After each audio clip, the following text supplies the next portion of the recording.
محرم الحرام کی چاند رات کا وظیفہ۔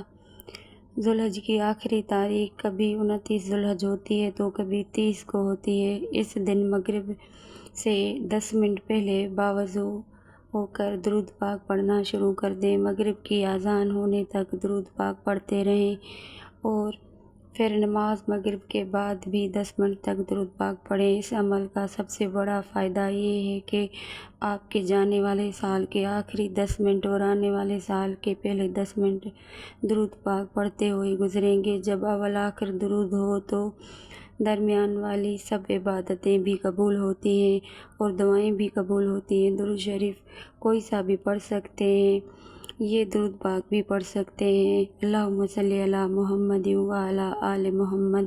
محرم الحرام کے مہینے میں یہ درود پاک کثرت سے پڑھیں۔ ممکن ہو تو اس درود پاک کو محرم الحرام کے مہینے میں 1.25 مرتبہ مکمل کر لیں۔ انشاءاللہ جو حاجت ہوگی وہ پوری ہو جائے گی۔